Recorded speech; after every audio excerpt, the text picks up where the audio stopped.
담임 목사님께서 하나님을 찬양하라 라는 제목으로 말씀 증거해 주시겠습니다. 이제 우리 믿음의 고백을 하나님께 드림으로 말씀 앞에 나아가도록 하겠습니다. 하나님 나를 사랑하신다. 하나님은 내 인생에 크고 비밀한 계획 가지고 계신다. 하나님은 오늘도 나와 동행하셔서 그 계획 이루어 주신다. 아멘. 그렇게 될 줄로 믿습니다. 아멘. 하나님을 향하여서 믿음을 고백하는 사람이 신앙 안에서 하는 가장 기본적인 두 가지 행동이 있다면 하나는 기도일 것이고 또 하나는 찬송일 것입니다. 성경이 말하는 이 기도와 찬송은 근본적으로 믿음과 굉장히 밀접히 관련을 맺고 있다 생각을 합니다. 왜냐하면 우리가 믿음이라고 부르는 것은 결국 세 가지에 대한 확신이기 때문입니다. 첫 번째는 하나님의 살아계심에 대한 확신이 믿음의 출발입니다. 죽어있는 하나님을 믿을 수는 없습니다. 그리고 역사를 안 하시는 하나님을 믿을 수는 없죠. 지금도 하나님이 살아계심을 믿어야 그게 믿음이고, 두 번째는 그 하나님께서 나를 사랑하신다고 믿는 게 믿음입니다. 나하고 아무 상관이 없는 하나님을 내가 믿을 수는 없겠죠. 세 번째로 그 하나님께서 오늘도 내 인생에서 일하여 주신다는 걸 믿는 것이 믿음입니다. 당연히 누군가가 이 믿음을 고백하고 있는데 그가 하나님께 기도하지 않는다, 그건 있을 수가 없는 것이죠. 하나님이 내 인생에서 일해 주신다는 사실을 믿기 때문에 우리는 기도하는 것이고, 하나님께서 그 기도에 응답하여 주심으로 내 인생에 일해 주신 고백을 가지고 하는 것이 찬송일 것입니다. 물론 우리가 하는 찬송이 항상 하나님이 일해 주신 결과물을 가지고만 드려지는 것은 아닙니다. 때로는 하나님께서 아무 일도 해주지 않으심에도 불구하고 하나님께서 때가 되면 신실하게 응답하실 거라는 믿음을 가지고 선취적으로 일을 하시기 전에 그렇게 해주실 것을 믿음으로 찬양하는 고백도 찬송 안에 들어가 있습니다. 그러나 어쨌든 분명한 것은 찬송의 고백은 전에 드리든 후에 드리든 하나님의 일하심과 밀접하게 관련이 있고, 하나님의 일하심은 기도와 밀접하게 관련이 있습니다. 그래서 기도와 찬송은 하나의 묶음이라고 보아야 할 것입니다. 기도하고 있으면 우리는 기대하면 됩니다. 하나님께 일하실 것을, 그리고 하나님이 일하셨음에 대한 확실한 고백이 있다면 그는 찬양하게 될 것입니다. 우리가 성경에서 보게 되는 믿음과 또 기도와 찬송이 연결된 여러 구절들을 만나게 되는데, 가장 대표적인 구절이 아마 시편 66편에 나오는 구절일 것입니다. 시편 66편 20절입니다. 하나님을 찬송하리로다. 그가 내 기도를 물리치지 아니하시고 그의 인자하심을 내게서 거두지도 아니하셨도다. 이 짧은 구절 안에 믿음과 찬양과 기도가 굉장하게 잘 농축이 되어 있습니다. 이 시편에서 시인이 찬양하는 이유는 간단합니다. 하나님께서 그의 기도에 응답하셨기 때문입니다. 그리고 그가 하나님께 기도하게 되는 이유도 간단합니다. 하나님이 그를 사랑하고 있다고 믿고 있기 때문입니다. 특별히 66편에 인자하심이라고 번역이 되고 있는 단어는 우리가 잘 아는 헤세드라고 하는 히브리어이고, 이 헤세드의 가장 간단한 뜻은 사랑입니다. 그러니까 하나님께서 나를 사랑하고 내 인생에서 일해 주실 거라고 하는 기대감을 가지고 있으면 그는 기도하는 것입니다. 그리고 그렇게 믿음으로 기도를 하면 하나님은 어김없이 그 믿음 안에서 일해 주시는 것이고, 일해 주시기 때문에 감격하여서 찬양을 하고, 자기만 찬양하는 것이 아니라 온 회중을 향하여서 찬양하라, 이렇게 찬양을 요청하게 되는 것입니다. 그런 점에서 누군가가 믿음을 가지고 성도가 된다는 것은 우리가 생각하는 것보다 훨씬 황홀한 고백입니다. 이전에는 내가 내 인생의 모든 걸 책임져야 했습니다. 내가 내 인생도 책임져야 되고, 내 자녀 인생도 책임져야 되고, 내 부모 인생도 책임져야 되고, 심지어 우리 교회도 내가 책임져야 되는 모든 것이 짐과 같은 여정이었다면, 믿음 안에 들어가면 우리를 위해서 일해 주시는 분이 계시다는 걸 알게 되는 것이고, 우리가 상상도 하지 못하는 크고 비밀한 역사를 그분이 이루어 주신다라고 하는 기적과 같은 일을 만나게 되죠. 그런 관점에서 히브리 기자가 성도에게 신앙 안에서 해야 되는 마땅한 행동을 이렇게 말하는 건 지극히 당연할 겁니다. 히브리서 4장 16절, 그러므로 우리는 긍휼하심을 받고 때를 따라 돕는 은혜를 얻기 위하여 은혜의 보좌 앞에 담대히 나아갈 것이니라. 히브리 기자가 뭐라고 말을 하는가? 우리가 하나님을 향한 믿음을 고백을 하고 있는데 내가 내 힘으로만 사는 건 넌센스라는 것입니다. 하나님께서 때를 따라 돕는 은혜를 주신다는 그 사실을 믿는다면 하나님의 은혜의 보좌 앞에 나아가 내 힘이 아닌 그분의 힘을, 내 한계가 내 가능성이 아니라 그분의 가능성을 가지고 이 땅을 살아가는 것, 그것이 믿음이고 그것이 신앙의 여정이라는 것입니다. 그런 관점에서 우리가 하나님 앞에서 온전한 신앙을 고백하고 있고 제대로 된 믿음을 고백하고 있다면 우리가 할 수 있는 믿음의 고백은 하나밖에 없습니다. 사도 바울이 했던 고백처럼 나 된 것은 하나님의 은혜로 된 것이다. 아무리 생각을 해봐도 오늘의 내가 나 된 것, 우리 가정이 지금의 모습을 가질 수 있었던 것, 우리 교회가 여기까지 올 수 있었던 건 전적으로 하나님의 일하심 때문이고 하나님의 은혜 때문이다. 이것이 신앙의 고백입니다. 사실 이 고백은 신약 성경에 처음 나는 고백은 아닙니다. 이미 구약으로부터 이런 뿌리가 들어가 있죠. 구약 성경에 이 사도 바울이 했던 고백과 가장 가까운 고백이 있다면 아마도 에베네셀이라고 하는 고백일 것입니다. 이 에베네셀이라는 고백은 이스라엘이 블레셋 치하에 있을 때 매번 싸울 때마다 언제나 졌던 나라가 이스라엘을 쳐들어왔을 때 사무엘이 이스라엘 대신하여 기도를 하죠. 하나님 앞에 이들을 구원해달라고. 그리고 하나님께 기적과 같이 그들에게 우박을 내리심으로 그들을 살려주세요. 그리고 나서 사무엘이 기둥을 하나 세요. 돌 기둥을 하나 세우고 뭐라고 고백하는가? 에베네셀이라고 이름을 짓습니다. 이 에베네셀 뜻은 하나님이 여기까지 도우셨다고. 쉽게 말하면 이스라엘이 이스라엘 될 수 있었던 것, 이스라엘이 도무지 이길 수 없었던 블레셋을 이길 수 있었던 전적인 은혜는 이스라엘 안에서 나온 게 아니라는 것이죠. 하나님께서 그들을 위해서 싸워주셨고 하나님이 그들 가운데 계셔서 그런 역사가 일어났다. 그런 점에서 성도가 믿음을 갖는다는 것, 또 믿음 안에서 성숙되어지고 성장한다는 의미의 가장 중요한 것은 하나님의 일하심에 대한 고백을 가지는 것입니다. 하나님이 오늘도 내 인생에서 일해준다고 믿는 것이 믿음의 출발이고, 믿음의 성숙은 그 일하심에 대한 구체적인 고백을 매일같이 경험하고 있는 것입니다. 그래서 이 지점에 도착하는 것입니다. 하나님이 나의 아버지시라고. 아무리 생각을 해봐도 내가 구하는 것 하나님이 한 번도 잊어버리신 적 없고, 심지어 내가 구하기도 전에 하나님께서 먼저 하신다. 그걸 경험해 나가는 것이 신앙의 여정이고, 하나님이 내 인생의 아버지 되신다는 게 믿어지면 사실 이 사람이 기도 안 한다는 건 불가능하죠. 구하기만 하면 들어주시는데, 구하기만 하면 하나님께서 일해 주시는데 어찌 기도하지 않을 수 있겠습니까? 그리고 기도하면 내가 일하는 것이 아니라 하나님이 일하시는데 그걸 보는 사람이 어떻게 찬송하지 않을 수 있겠습니까? 그래서 믿음은 기도로 가는 것이고요, 기도는 찬송으로 가는 것입니다. 이건 마치 공식이에요. 믿음이 들어왔으면 당연히 기도하는 것입니다. 그리고 기도하셨으면 기다리시면 돼요. 하나님이 여러분 인생 가운데 일하실 것을, 그리고 하나님이 일하심을 보았다면 멈추지 마세요. 하나님께 찬양하세요. 오늘 우리가 읽어보게 될 본문 말씀은 룻기의 마지막 본문입니다. 그 찬양의 고백인데, 독특한 것은 이 찬양은 룻이 하고 있는 찬양도 아니고 나오미가 하고 있는 찬양도 아니며 보아스가 하고 있는 찬양도 아닙니다. 누가 하고 있는가? 룻의 가정과 보아스의 가정을 보고 있는 이웃의 주민들이 하는 찬양이에요.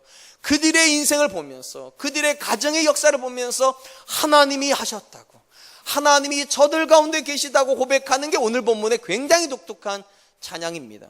우리가 잘 아는 것처럼 룻기의 첫 출발은 비극이죠. 절망이죠. 우리가 흔히 풍비박산이라고 쓰는 그런 표현이 딱 맞는 출발점을 가지고 있습니다. 엘리멜렉과 나오미가 두 아들과 함께 큰 꿈을 가지고 모압으로 이주를 결정을 합니다. 그리고 10년 만에 남편 죽었고 두 아들 죽었고 가지고 있는 재산 다 날아가 버렸습니다. 그리고 빈손으로 이스라엘 땅으로 돌아왔다. 이것이 룻기의 시작입니다. 하나님께서 나오미의 인생에 남겨놓으신 게 하나가 있어요. 딱 하나를 남겨놓으셨는데 그게 믿음의 여인 룻입니다. 근데 이 여인이 도대체 뭐를 할 수 있을까? 왜냐하면 그녀가 믿음의 여인이긴 하지만 이스라엘 관점에서는 개만도 못한 이방인입니다. 아무리 믿음이 있어도 그냥 이스라엘 사람들 눈에 룻은 그냥 이방인 여자일 뿐입니다. 그녀가 할 수 있는 일이라고는 딱 하나밖에 없습니다. 보리밭에 나가서 떨어진 보리를 줍는 것.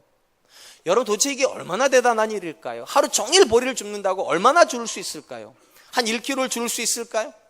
1kg로 무슨 일이 일어날 수 있을까? 아무 일도 안 일어날 겁니다. 쉽게 말하면 아무 일도 안 일어날 것 같은 그 일이 시작점이 돼서 하나님께서 기적 같은 일을 만들어 나가시죠. 나오미가 룻에게 보아스에 대한 정보를 주지도 않았는데 그녀가 발길 닿는 대로 갔는데 보아스에 바칩니다. 때마침 보아스가 또 옵니다. 그리고 거기에 굉장히 많은 여인들이 있었을 것이고 굉장히 많은 일꾼들이 있었을 텐데 보아스의 눈에 딱 한 사람이 눈에 들어옵니다. 그게 룻입니다. 그리고 우리 흔히 말하면 어른말 같다 눈이 맞죠? 그 기적과 같은 일이 벌어져요. 도무지 사랑할 수 없을 것 같고 도무지 만날 수가 없을 것 같던 이 두 사람이 결혼을 하는 기적이 우리가 지난 시간에 보았던 룻기의 기록입니다. 여러분, 룻기의 기록이 왜 환상적인 기록인 줄 아세요? 엄밀히 말하면 룻의 이야기인 것 같고 룻의 가정의 이야기인 것 같은데 왜 이게 성경 안에 들어갔을까? 간단합니다. 이게 사람의 이야기가 아니라 하나님의 이야기이기 때문입니다. 여러분, 우리가 살아가는 세상에도 결국은 두 가지 이야기만 존재합니다. 하나는 사람의 이야기, 성공 스토리가 있어요. 자수성가한 사람들의 성공 스토리가 있고 대박난 사람들의 성공 스토리가 있고 굉장히 열심히 살아서 땀을 믿고 살아가는 성공 스토리가 있어요. 사람의 스토리입니다. 또 하나의 스토리가 있습니다. 노력으로 설명되지 않는 스토리요. 배경으로 설명되지 않는 스토리요. 하나님이 만들어 가시는 히스 스토리요. 룻기가 매력적인 이유는 그것입니다. 하나님이 이 이야기를 만들어 가시는 분이라는 거예요. 특징이 있어요. 이 이야기 어디에도 사실 하나님이 직접 일하시는 건 없습니다. 여러분, 룻기를 읽어보세요. 하나님이 나오미한테 이스라엘 땅으로 가라고 그러십니까? 그런 기록 없어요. 하나님께서 룻을 만나주면서 내가 너의 하나님이 이렇게 말씀하셨습니까? 그런 기록 없어요. 심지어 하나님께서 보아스에게 나타나셔서 룻이랑 결혼하라고 하십니까? 그런 기록 없어요. 성경 어디에도 룻기 안에는 하나님이 직접 일하셨다는 기록은 하나도 없는데 놀라운 것은 어떤 기록도 하나님 빼고는 설명이 안 된다는 겁니다. 나오미가 그 절망에서 아무것도 없는 이스라엘 땅 왜 가려고 합니까? 하나님 때문에요. 시어머니가 한사국 돌아가라고 그러고 시어머니를 따라가서 먹을 거 아무것도 없고 소망이 아무것도 없는데 왜 그녀가 시어머니를 따라가려고 합니까? 하나님 때문이죠. 어머니 하나님이 나의 하나님 될 거라고. 룻이 그냥 정처 없이 갔는데 밭에 도착해 보니까 그게 보아스의 밭이에요. 누가 거기 데려간 겁니까? 하나님이요. 때마침 보아스가 그곳에 와요. 누가 그렇게 데려오신 겁니까? 하나님이요. 그 많은 여인들이 있었을 터인데 심지어 다 이 너울 이 얼굴 다 가리고 있잖아요. 중동 여인들은. 근데 유난히 그 여자만 눈에 들어오게 하신 건 누굴까요? 하나님. 얼마나 더 할까요, 제가? 여러분, 하나님의 이야기의 가장 큰 특징이 뭔지 아십니까? 하나님이 직접 일하신 것 같지는 않을지라도 하나님 빼고는 아무것도 설명이 되지 않는 것. 그게 히스 스토리예요. 아마 이 자리에 계신 분들 중에도 답답하신 분이 계실 거예요. 하나님이 정말로 일하시면 좀 보여주시지. 내 인생에 좀 나타나셔서, 아니 직접 나타나시면 민망하시면 꿈이라도 좀 나타나셔서 아무개야. 이거 얼마나 좋아요. 심지어 성경에 보니까 모세한테도 나타나셨다고 그러고 아브라함한테 나타나셔서 굉장히 나타나셔서 다 얘기하시는데 왜 나타나 한마디도 안 해주시는가? 낙심하지 마세요. 룻기 어디에도요 하나님이 직접 말씀하신 기록이 없어요. 우린 이렇게 믿는 거죠. 하나님이 직접 일하지 않으시는 것 같을지라도 그분은 지금도 일하고 계시다는 것이죠. 히스 스토리의 본질이 무엇인가? 그분을 빼고서는 아무것도 설명이 되지 않는 인생. 이 자리에 계신 우리 사랑하는 성도님에게 여쭤보고 싶습니다. 여러분들의 인생은 어떤 인생입니까? 여러분의 자녀는 지금 어떤 스토리를 써가고 있습니까? 엄마 빼면 설명이 안 되는 인생은 아닙니까? 아빠의 재력을 빼고 나서는 설명이 안 되는 인생 아닙니까? 할아버지 후광이 아니면 설명이 안 되는 그런 인생을 살지 않습니까? 성경은 그것을 역사라고 부르지 않습니다. 성경이 역사라고 부르는 히스토리는 히스 스토리여야 돼요.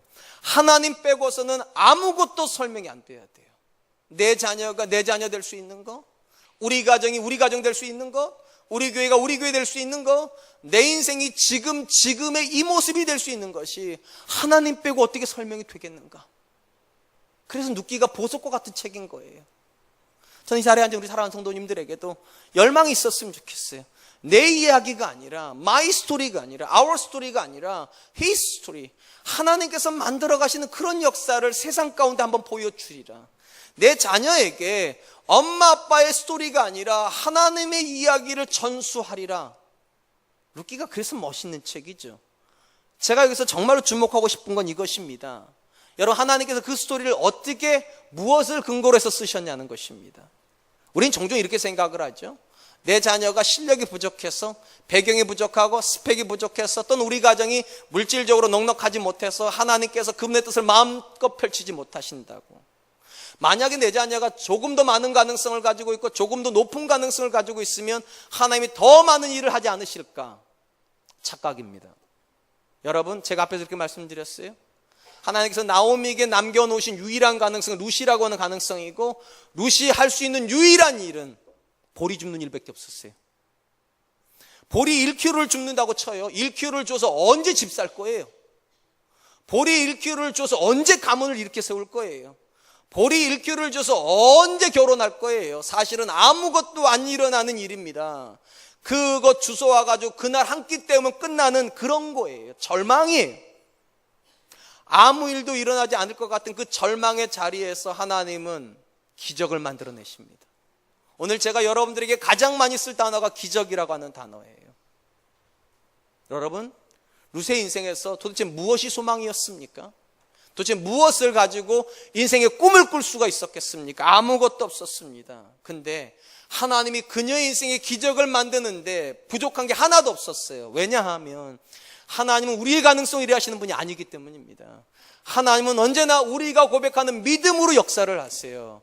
룻의 인생의 전환점이 무엇입니까? 어머니 하나님이 나의 하나님이 되고 어머니의 백성이 나의 백성이 되겠나이다. 이 고백이 주어지는 순간, 이 고백이 하나님께 던져지는 순간 하나님이 그 믿음을 가지고 역사를 하세요. 그러므로 사랑하는 성도 여러분, 여러분의 자녀를 보면서 낙심하십니까? 내 형편을 보시면서 낙심이 되십니까? 우리의 가능성이 너무 없다는 것 때문에 절망이 되십니까? 아닙니다.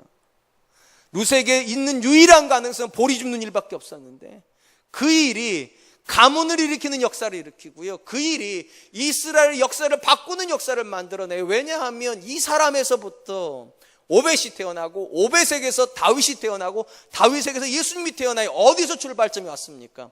보리 줍는 일이요. 아무 소망이 없는 일, 도대체 이거 한다고 뭐가 달라지겠나 싶은 그 일에서부터 하나님 일하세요. 무슨 말입니까? 가능성 가지고 절망하려고 하지 마세요. 딱 하나에 절망하세요. 내가 믿음 없는 것 때문에요. 나의 믿음 없음을 도와주시옵소서. 하나님 앞에 우리가 진짜 드려야 될 기도가 뭡니까? 하나님, 내 자녀의 실력 없음을 불쌍히 여겨달라? 그런 이야기는 성경이 없어요. 우리 가정의 배경이 좋지 못하는 거 불쌍히 여겨달라? 그런 얘기 성경이 없어요. 진짜 중요한 건 이거예요. 할 수 있거든이 무슨 말이냐? 믿는 자에게 능치 못함이 없느니라, 이렇게 말을 하는데도 믿음이 안 생기는 게 문제죠. 믿음만 있으면 보리 줍는 일을 통하여서도 인생은 새로워질 수 있는데, 믿음만 있으면 그 작은 보리를 가지고도 하나님이 얼마든지 가문을 만들고 역사를 새롭게 할 수 있는데, 그러므로 사랑하는 성도 여러분, 오늘은 하나님을 보세요. 여러분을 보려고 하지 마세요. 도대체 내 안에 뭐가 남아있나? 내 자녀가 도대체 뭐를 할 수 있나? 우리 가정의 형편이 어떤가? 우리 교회가 어떤가? 그건 중요하지 않아요. 진짜 중요한 건 그럼에도 불구하고 하나님을 신뢰하는가예요. 그럼에도 불구하고 하나님께서 기적을 만드시는 분이라고 믿을 수 있는가예요. 오늘 보면은 기적을 만들어낸 두 사람의 이야기예요. 보아스와 룻이 드디어 결혼을 했습니다. 그리고 또 하나의 기적이 만들어집니다. 4장 13절, 이에 보아스가 룻을 맞이하여 아내로 삼고 그에게 들어갔더니 여호와께서 그에게 임신하게 하심으로 그가 아들을 낳으니라. 우리가 이 본문을 그냥 읽으면 자연스럽게 읽어져요. 그죠? 보아스와 룻이 결혼을 했더니 아이를 낳았다. 기적이 무슨 기적이, 그죠? 아이 태어나는 게 기적입니까? 물론 우리 중에는 아이 태어나는 게 기적인 분이 계세요. 제가 우리 큰아이를 얻었을 때 제 선배 중에 저보다 5살 많은 선배님이 아이를 낳으려고 정말 고민, 좀 여러 가지 시도를 했는데 끝내 아이를 못 낳아요. 시험관 아기까지 했는데도 못 낳았는데, 그분이 제가 우리 큰아이를 태어났을 때 저한테 이런 얘기 했어요. 정 목사, 희준이가 태어날 때 양손에 1,000만 원씩 들고 태어났다 생각하래요. 시험관 아기를 하는데 그 정도 돈이 들었답니다, 그 당시에. 그러니까 아이 하나가 한 손에 1,000만 원, 1,000만 원 들고, 저는 우리 아이 손에서 1,000만 원을 본 적이 없어요, 2,000만 원을. 근데 그분 눈에는 이게 손에 1,000만 원씩 양손에 쥐어져 있는 것처럼, 그 당시 제 순수 자산이 2,000만 원이 안 됐는데. 그러니까 그런 분들한테 아이가 태어나는 건 기적일지 몰라도 건강한 남녀가 결혼을 해서 자연스럽게 애가 태어나는 게 왜 기적이겠어요? 근데 이 본문은 기적입니다. 왜냐하면 보아스를 조금만 안다면, 또 룻의 처지를 조금만 안다면 이 두 사람이 아이를 낳는 게 얼마나 대단한 일인지 한번 생각해 보죠. 일단 보아스의 나이가 적지가 않습니다. 어떻게 알 수 있습니까? 보아스가 룻에게 뭐라고 얘기했습니까? 내 딸아 이랬죠. 그러니까 아버지가 딸을 보는 느낌이니까 나이 차이가 제법 많이 났다는 거죠. 적어도 한 30살 이상은 났을 겁니다. 그래도 얼마든지 아내가 건강하면 자녀는 태어나니까 그 문제 없을 수 있어요. 그런데 한 번만 더 생각해 보죠. 보아스가 그 나이 때까지 총각이었을까요? 어떻게 생각하세요? 그랬을 가능성은 0.00001%입니다. 왜냐하면 룻기에 나오는 보아스는 어떤 사람입니까? 유력한 사람입니다. 재력적으로도 재정적으로도 풍성하고 주변 사람들에게 굉장한 영향을 끼치는 사람이에요. 여러분, 동서고금을 막론하고 이렇게 대단한 남자는 여자들이 가만 안 놔둡니다. 그런 거 아니에요? 여자들은 가만히 안 놔둘지라도 딸을 둔 부모가 가만 놔두겠냐고요. 그 정도 영향력 있는 사람이고 그 정도 재력 있는 사람이면 내 딸이랑 혼쳐 둘라고 다 그렇게 하죠. 당연히 이 당시 문화 자체가 일부 다처 문화이기 때문에 모르긴 몰라도 보아스에게는 굉장히 많은 아내가 있었을 가능성이 농후합니다. 근데 왜 아내의 기록이 없는가? 이유는 간단해요. 그 아내들이 자녀를 낳아야 기록에 남는 겁니다. 자녀를 못 낳으면 기록에서 사라지는 거. 이스라엘 역사는 그래요. 그러면 잘 들어보세요. 아내가 굉장히 많았을 것인데 자녀를 못 낳아요. 누구에게 문제가 있는 겁니까? 아무리 더워도요, 정신 차리세요. 아내가 그렇게 많은데 아이가 한 명도 안 태어났다면 그게 누구 문제인 거예요? 그렇죠. 남자의 문제, 보아스의 문제. 그러니까 보아스는 나이도 많은데다가 불임일 가능성이 굉장히 농후합니다. 그럼 룻은 어떤가? 룻도 결혼했던 여자인 거 아시죠? 결혼해가지고 남편이랑 얼마나 살았을까요? 성경 기록이 없어요. 그러면 짧게 살았을까? 길게 살았을까? 그러면 길게 살면 어느 정도 살았을까? 짐작해 볼 수 있는 기록이 있어요. 일단 10년쯤에 다 죽었다고 나와요. 그러니까 이 룻이 모압 땅에서 결혼 생활을 했으면 길게 했으면 10년은 했을 것이고 짧게 했으면 더 짧아질 거예요. 근데 그것보다 더 중요한 근거가 있습니다. 여러분, 시어머니가 자기 고향으로 돌아가려고 하는데 며느리가 따라갔다는 말은 정서적인 교감이 깊다는 겁니까? 얇다는 겁니까? 깊다는 거예요. 정서적인 교감으로 시어머니를 믿을 정도가 되면 결혼생활 몇 년 해야 돼요? 우리 며느리 물어볼게요. 이 어머니 믿을만하다 믿으려면 시어머니한테 며느리가 몇 년 정도는 결혼생활 해야 됩니까? 아무리 생각해도 5년은 지나야죠. 그렇지 않습니까? 1, 2년 만에 시어머니가 막 믿어지는 분 계세요? 시어머니한테 목숨 걸 만한 그런 분 없죠. 그러니까 아무리 생각을 해봐도 5년에서 10년은 결혼생활을 한 겁니다. 그런데도 그녀가 이스라엘 땅에 돌아올 때 애가 있었습니까? 없었습니까? 없어요. 누가 불임일까요? 룻이 불임일 겁니다. 그러니까 이렇게 따지고 놓고 보면 보아스도 애 낳을 가능성 없어요. 룻도 애 낳을 가능성 없어요. 이 두 사람이 결혼을 했는데 굉장히 자연스럽게 애가 태어나 버렸어요. 13절이 그래서 이 본문이 중요한 겁니다. 여호와께서 그에게 임신하게 하심으로, 이것이 이 두 사람에게만 기적이라는 게 아니라 이 마을 사람들이 다 이걸 기적으로 느꼈던 이유가 있어요. 그들이 보아스를 알잖아요. 그들이 룻을 알잖아요. 그러니까 14절에서 와서 이렇게 말하잖아요. 여인들이 나오미에게 이르되 찬송할지로다 여호와께서 오늘 내게 기업을 물을 자가 없게 하지 아니하셨도다. 이 아이의 이름이 이스라엘 중에 유명하게 되기를 원하노라. 그 마을에 여인들이 막 달려와 산다는 말이 뭡니까? 하나님이 아이를 주셨다는 거예요. 하나님이. 기적과 같은 일이 벌어졌다는 거예요. 이 나이 많은 신랑이, 이 불임인 처자가 아이를 낳았다고, 하나님께서 이 집안의 가문을 끊지 않으시려고 자녀를 주셨다고. 제가 서론에서 뭐라고 말씀드렸습니까? 믿음의 가장 중요한 골격이 두 가지라고 말씀드렸어요. 기도하고 찬송이라고. 이 룻기도 정확히 그 패턴으로 갑니다. 여러분, 4장에서 보아스가 성문에서 장로들을 모아놓고 재판했던 기억나시죠? 그때 이제 드디어 우선권이 보아스에게 주어졌어요. 그때 장로들이 뭐라고 축복했습니까? 이렇게 축복했습니다. 4장 12절입니다. 여호와께서 이 젊은 여자로 말미암아 내게 상속자를 주사 내 집이 다말이 유다에게 낳아준 베레스의 집과 같게 하시기를 원하노라 하니라. 유다의 장로들이 축복 기도를 해주는데 뭐라고 축복 기도를 해주는가? 다말이 유다에게 낳아준 베레스의 집처럼 되기를 원한다. 여러분, 제가 이전 시간에 설교했는데 사실 유다하고 다말의 관계는 건강한 게 아니죠.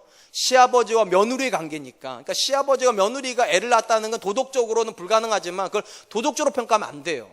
이 구약 성경은 특별히. 믿음의 관점에서 다말이 믿음으로 시아버지를 통해서라도 자녀를 낳고 싶어 했다는 거죠.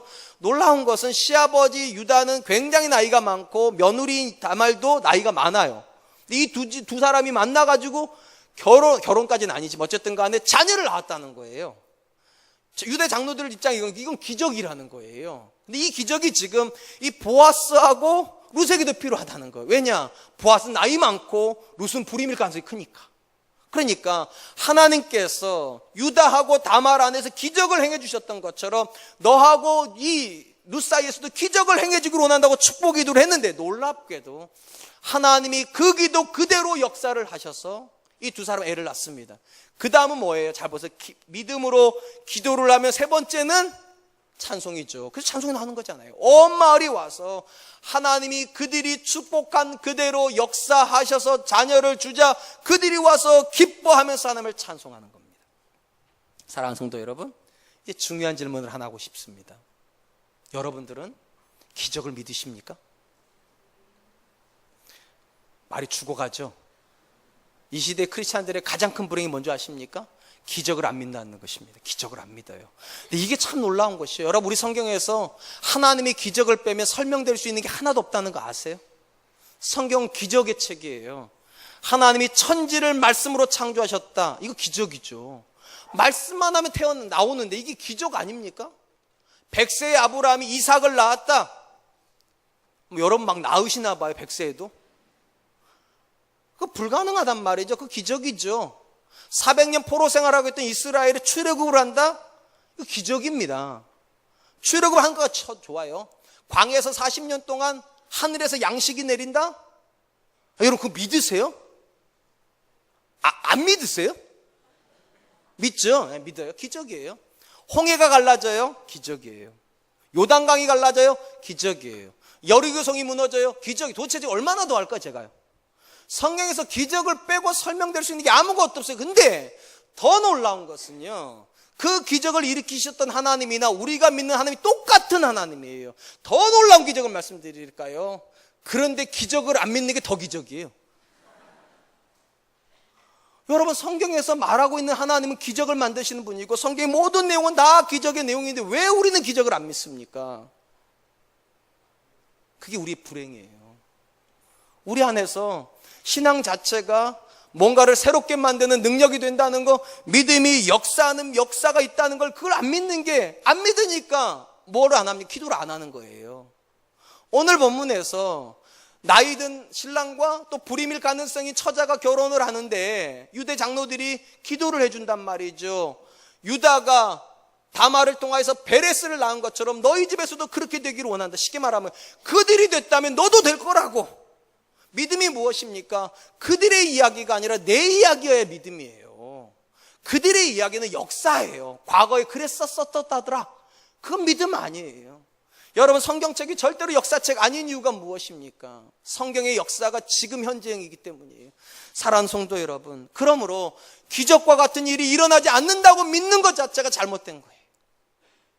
내 인생이 믿음 안에서 새로워질 수 있다. 우리 가정이 믿음 가운데 새로워질 수 있다. 내 자녀가 믿음 안에서 얼마든지 새로운 삶을 살 수 있다.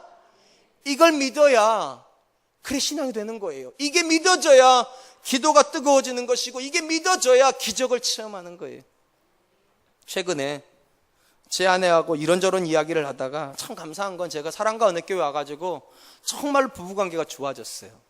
이전보다 훨씬 좋아졌어요. 제 아내가 이런 말 하지 말라고 그랬는데 커피 마시러 다녀요, 제가 제 아내랑. 사실은 상상도 할 수 없었던, 이전에는 저는 제 아내랑 커피 마셔본 적이 없어요. 여자랑 마셔야지 아내랑 커피 안 마시는 거죠. 그렇다고 제가 다른 여자랑 먹어본 적도 없어요. 그러니까 데이트한다, 아내랑 데이트한다 그런 생각 해본 적도 없었는데 제가 사랑과 은혜교회 와가지고 정말 좋아진 게 그런 겁니다. 제 아내랑 대화할 게 참 많아졌어요.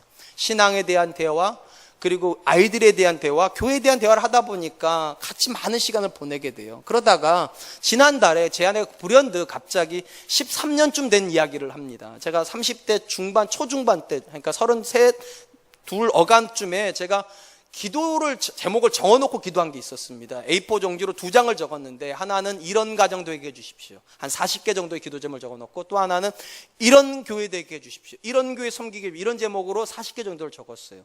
이렇게 적은 이유가 있어요. 제가 여러분 아시는 대로 굉장히 젊을 때 결혼을 했습니다. 그러다 보니까 천방지축인 제가 아빠가 되고 남편이 되다 보니 어떤 문제가 벌어졌는가, 마음으로는 좋은 남편 되고 싶고 좋은 아빠가 되고 싶은데 그게 안 돼요. 그래서 기도를 하기 시작해서, 하나님 나 이런 아빠 되게 해주십시오. 하나님 나 이런 남편 되게 해주십시오. 하나님 내 자녀들이 이런 자녀 되게 해주시고, 내 아내는 이런 아내 되게 해주시고, 우리 가정은 주변 사람들에게 이런 가정으로 보여지게 해주십시오. 기도하기 시작했어요. 그리고 교회에 대한 기도를 했던 이유는 간단해요. 지금도 그렇지만 13년 전쯤에는 한국교회가 정말로 목회자들의 학력에 대해서 선입견이 굉장히 많았습니다. 쉽게 말하면 스펙이 좋아야 목회를 잘하는 줄 알았어요. 그래서 다 박사학위만 봤어요. 그래서 오죽하면 우리 친구들도 정말 유학 많이 갔어요. 저한테 뭐라고 그랬는가, 이렇게 말하고 유학 갔어요. 친구들이요, 이력서에 영어 한 줄은 남겨야 된다고, 다 한국말이면 안 된다고, 영어로 써야 된다고. 농담이 뭔지 아세요? 이제 이력서를 받으면 목사님들이, 이제 장로님들이나 선풍기 앞에다 이렇게 한다는 거, 이렇게. 그래서 가까이 떨어지는 걸 줍는다는 거예요. 그럼 여러분, 가까이 떨어지는 게 뭐가 가까이 떨어질까요? 잉크가 많이 묻어야 돼요. 거기에 영어가 묻으면 더 좋고요. 근데 제 건 절로 날아가 버린다고, 써줄 게 없어서 날아가 버린다는 거예요. 제가 그때 하나님께 이렇게 기도했어요. 하나님, 제 스펙은 하나님입니다. 하나님이 제 인생의 스펙 되어주세요. 그렇게 기도하기 시작했어요. 하나님, 저는 이런 교회 섬기게 해주십시오. 제가 섬기는 교회는 이렇게 되게 해주십시오. 내 섬기는 교회를 보는 사람마다 이런 고백을 하게 해주십시오. 굉장히 대단한 고백을 제가 다 적어놨어요. 제 안에 솔직하게 이랬다는 거죠. 당신이 그때 기도했던 내용을 내가 읽었다는 거죠. 왜냐하면 제가 서재로 쓰고 있는 방에다가 파일을 만들어 놓고 꺼내가지고 항상 X자 쳐가면서 이렇게 사선을 그어가면서 기도를 했거든요. 그러니까 제 아내가 청소를 하다 그걸 봤나 봐요. 그때 읽었나 봐요. 근데 한 번도 그런 얘기를 안 하다가 지난달 그런 얘기를 하는 거. 솔직히 여보, 그때 내가 그 제목 봤는데 황당했다고. 아니, 개척도 못할 사람인데, 왜냐면 학벌 자체가 워낙 낮으니까. 그렇다고 여러분 안 배웠다 생각하지 마세요. 할 건 다 했어요. 영어만 없어요. 영어만. 또 오해하고 가보실까봐. 근데 제 아내 입장에서는 유학도 갔다 온 적도 없고 젊은 목사고 경험도 없는데 누가 우리 남편을 데려갈까? 개척을 한다고 한들 얼마나 대단한 교회가 될까? 근데 제가 거기다가 기도 제목 중에 하나가 이런 제목이었거든요. 교회를 낳는 교회 되게 해주세요. 지교회도 없는데, 지교회도 없는 사람이 교회를 낳는 교회가 되게 해달라고 기도를 하고 있으니 제 아내가 황당한 거죠. 또 심지어 이런 기도 적어놨어요. 목사의 목사가 되게 해달라고. 쉽게 말하면 부목사 많이 두겠다는 얘기잖아요, 이게. 뭐 말이 못 알아들으세요? 목사님들이 목사 되게 해달라고. 그렇게 된 제 아내 입장에서는 32살짜리가 지도 이제 새끼 목사인데, 새끼 목사가 아버지 목사 되겠다 기도를 하고 있으니 얼마나 황당하겠어요. 웃었다는 거죠.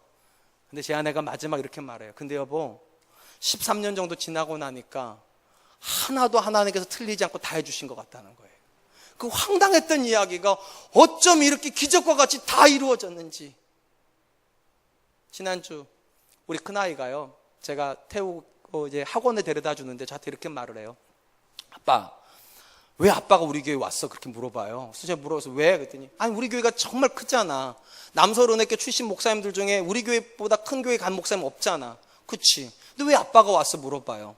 아빠가 내가 아는 삼촌 중에, 남서른회교 목사님 다 삼촌이라 부르거든요. 삼촌 중에 박사님들도 많았고 아빠보다 나이가 많으시고 실력 있는 사람도 많았는데 왜 아빠가 우리 교회 온 거야? 제가 이렇게 말해서 은혜지. 그게 은혜지. 하나님께서 살아계시다는 증거고, 하나님 앞에서 기도했을 때 하나님께 만들어주신 기적이지. 사랑하는 성도 여러분, 무엇이 믿음입니까? 내가 뭘 할 수 있다가 믿음이라고 생각하는 너무 많아요. I can do it이 믿음 아니에요. 뭐가 믿음인가? He can do it이에요. 그분이 하실 수 있다고. 내가 할 수 없는 일을, 내가 도무지 만들어낼 수 없는 역사를 하나님이 만드신다고. His 스토리가 기적인 거지 My 스토리가 기적은 아니에요. 그리고 My 스토리는 믿음도 아니에요. 하나님이 만드시는 게 믿음이. 오늘 본문에서 왜 베들레헴의 여인들이 다 그 집에 찾아와가지고 찬송하냐고요? 그들이 아는 건 보아스의 이야기도 아니고 루세의 이야기도 아니고 나오미도 이야기도 아니고 하나님의 이야기를 하는 거야. 하나님의 이야기라고. 너희가 우리에게 보여주고 있는 이야기가 하나님의 이야기라고. 기적이라고. 사랑하는 성도 여러분, 기적이 안 일어날까요? 대답해 보세요. 여러분, 제가 아까 이렇게 말씀드렸어요. 기적을 안 믿는 게 기적이라고. 성경의 모든 이야기가 기적인데, 하나님이 이루어 주신 모든 이야기가 기적의 스토리인데 왜 안 믿으세요? 그거를 왜 기적을 안 꿈꾸세요? 오늘 세 단어는 꼭 기억하고 가세요. 아니, 쉽게 기억이 되실 거예요. 다 기자로 시작되니까. 하나님을 믿으신다면 하나님을 기대하세요. 그리고 기대하신다면 기도하세요. 기도하셨다면 기적을 사세요. 평범함이 아니라 하나님이 만들어주시는 기적을 살아야 돼요. 그게 믿음이에요. 세 단어예요. 기대하세요. 기도하세요. 기적을 사세요. 오늘 룻기가 그런 이야기예요. 그들의 이야기가 아닌 하나님의 이야기. 제가 이 이야기를 읽다가 또 놀라운 걸 발견했어요. 룻하고 나오미의 가정에 와가지고 여인들이 하는 고백 속에 굉장히 독특한 고백들이 나옵니다. 일단 16절 17절입니다. 나오미가 아기를 받아 품에 품고 그의 양육자가 되니 그의 이웃 여인들이 그에게 이름을 지어주되 나오미에게 아들이 태어났다 하여 그의 이름을 오벳이라 하였는데 그는 다윗의 아버지인 이새의 아버지였더라. 여러분, 이 기록에서 눈에 띄는 기록이 있죠. 뭐가 눈에 띄세요? 나오미에게 아들이 태어났다, 이 기록이에요. 이게 문자적으로 나오미가 아들을 낳았다예요. 나오미가 아들을 낳았다. 여러분, 지금 이 여인들은 전후 사정을 모르는 겁니까? 이거 룻이 낳았는데? 룻이 낳았는데 지금 나오미가 안고 있으니까 나오미가 낳았다고 말하는 겁니까, 지금? 아니에요.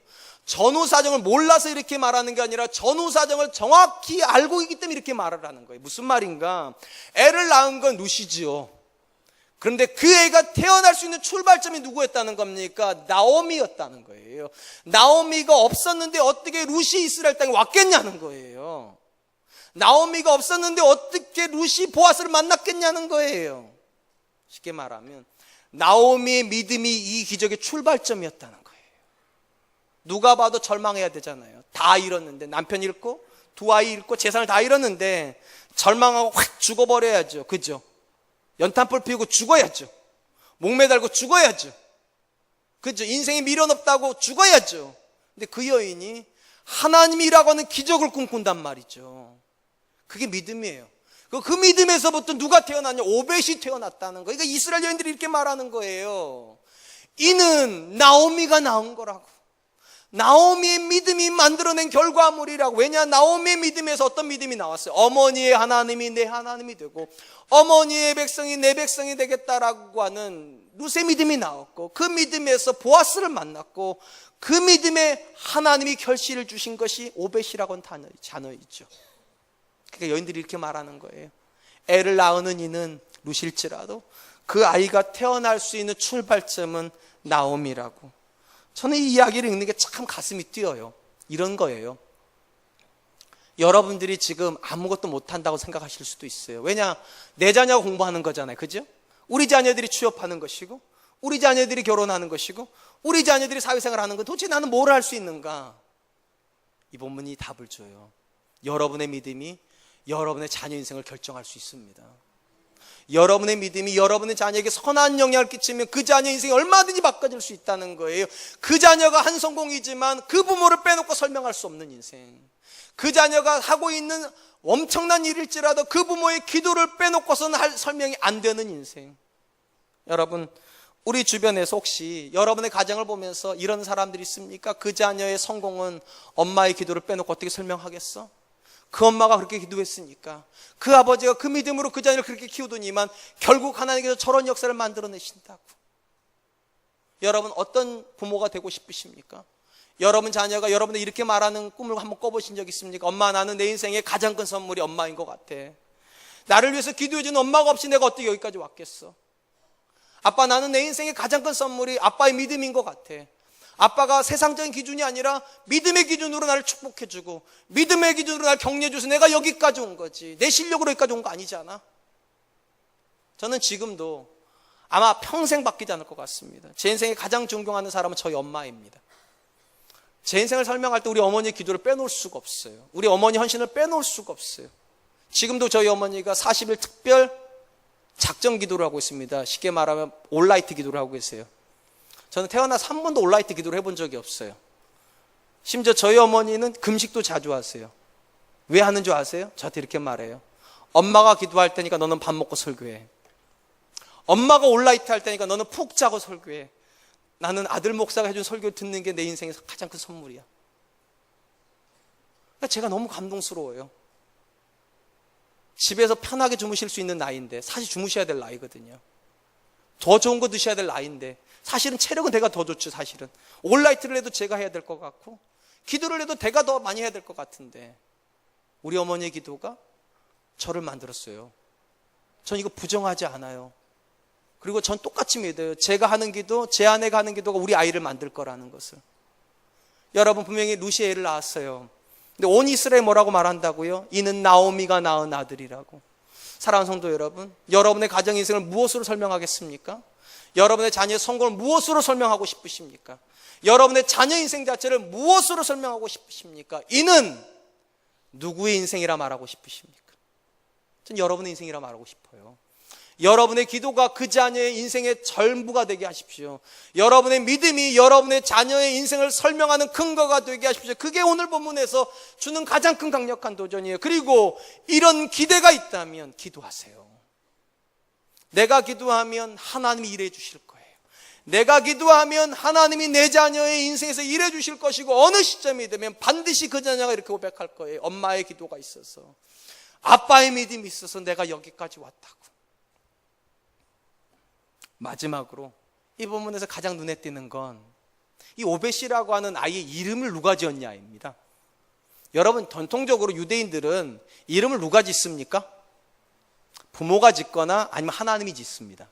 예를 들면 이삭 같은 경우는 이름을 누가 지어주셨습니까? 하나님이 지어주셨죠. 그러니까 유대인들은 이름은 하나님이 지어주시거나 아니면 부모가 짓는 거예요. 근데 오늘 본문에서 오벳은 누가 지었는가? 이웃 여인들이 지었어요. 아니, 이런 경우는 없어요. 성경에 어디에도 이런 기록은 없어요. 이웃의 여인들이 와가지고 애를 보고서 이름을 오벳이라고 하라고. 여러분, 뭔 상관이에요? 도대체 뭐 해준 게 있다고 자기들이 와가지고 이름을 지어줍니까? 여기에 중요한 게 들어가 있는 거죠. 이 여인들이 왜 이 룻의 가정에 태어난 아이의 이름을 지어야 되는가? 잘 들어보세요. 분명히 루시의 애를 낳았어요. 여인들이 뭐라고 말합니까? 이는 나오미가 낳은 아들이라고. 그러니까 이 아이가 나오미에게도 의미가 있다는 거죠. 한 발짝 더 나아가요. 나오미에게만 의미가 있는 것이 아니라 우리에게도 의미가 있다는 거예요. 우리에게도 의미가 있으니 우리가 이름을 짓게 해달라는 거예요. 여러분, 왜 그들에게 이 자녀가 의미가 있을까요? 룻기의 배경과 관련이 있어요. 여러분, 룻기의 배경이 뭐라고 제가 말씀드렸습니까? 사사시대예요. 사사시대 특징이 뭡니까?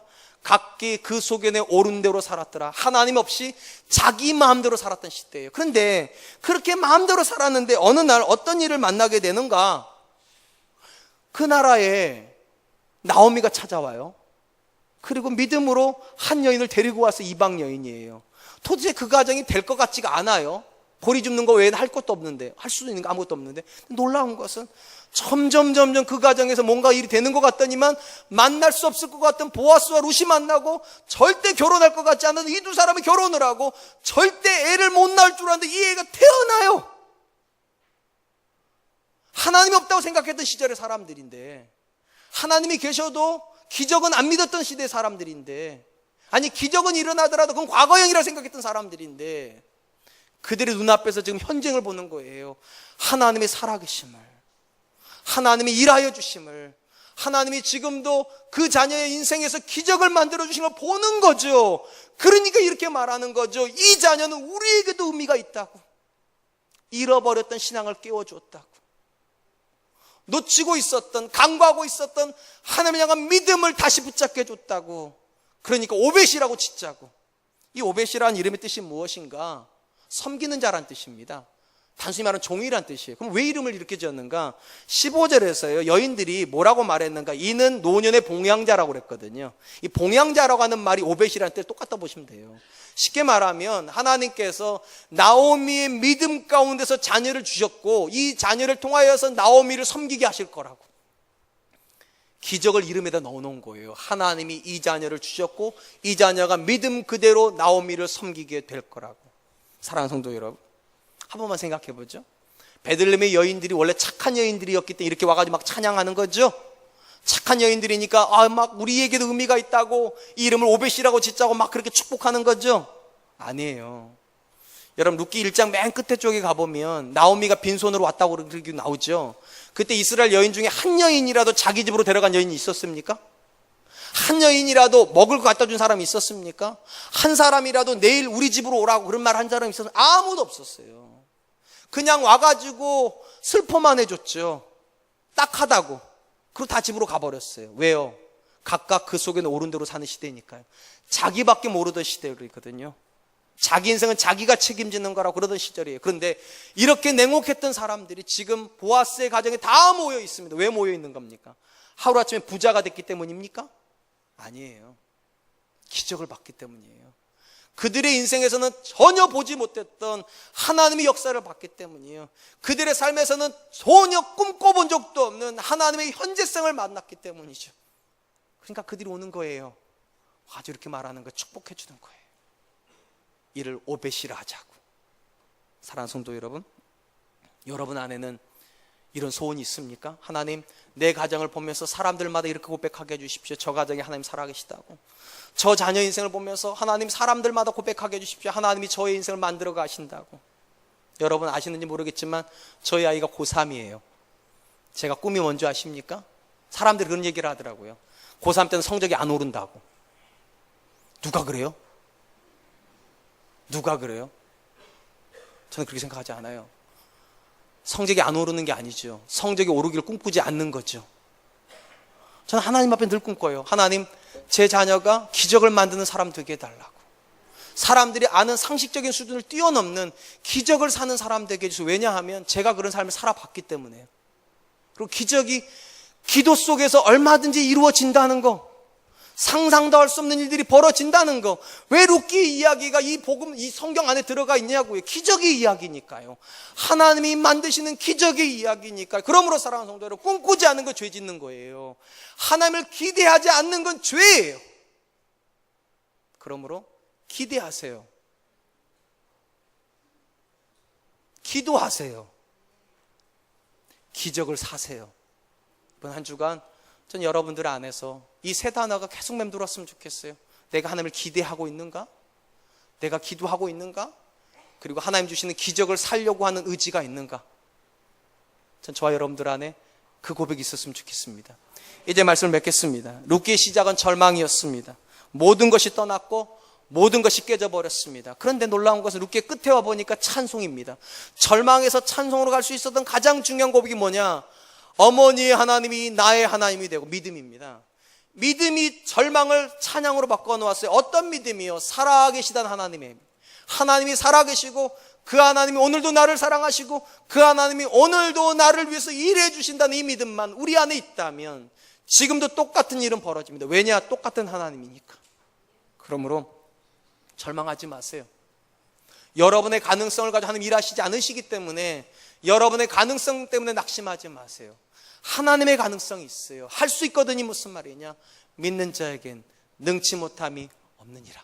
이번 한 주간 하나님 앞에서 이 마음 가지고 기대하고 기도하고 기적을 살기로 결정하는 한 주간 되시기를 주님의 이름으로 축원드리겠습니다. 이렇게 찬양할 텐데요, 하나님의 은혜를 찬양하려고 합니다. 한량 없는 은혜, 갚을 길 없는 은혜, 내 삶을 애워싸는 하나님의 은혜. 참 멋있어요. 가사가요. 한량도 없는데 갚을 것도 없고 애워싸고 있는 그런 은혜. 궁금합니다. 여러분은 그 은혜 사십니까? 내 자녀는 그 은혜를 경험하고 있다 생각하십니까? 우리 교회는 그 은혜를 사모하고 있습니까? 그렇지 못하다 하면 그렇게 해야 돼요.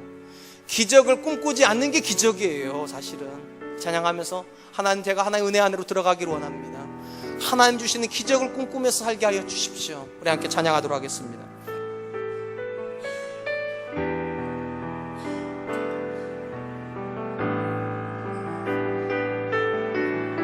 나를 지으신 이가 하나님, 나를 부르신 이가 하나님, 나를 보내신 이도 하나님, 나의 나 된 것은 다 하나님 은혜라. 나의 달려갈 길, 나의 달려갈 길 다가도록 나의 마지막 호흡 다하도록 나로 그 십자가 품게 하시니 나의 나 된 것은 다 하나님 은혜라 한량없는 은혜 한량없는 은혜 갚을 길 없는 은혜 내 삶을 애워싸니 하나님의 은혜 나 주저함 없이 그 땅을 밟음도 나를 붙드시니 하나님의 은혜. 제가 오늘 설교를 조금 길게 써서 시간이 좀만 더 있었으면 이 찬양을 10번도 부르고 싶고 20번도 부르고 싶습니다. 왜냐하면 이 찬양 가사가 사실 우리가 누려야 될 은혜거든요. 한량 없는 은혜, 갚을 길 없는 은혜, 내 삶을 애워싸는 은혜. 사랑하는 성도 여러분, 은혜가 없어서 우리가 이 모양을 사는 거 아닙니다. 기대감이 없기 때문이에요.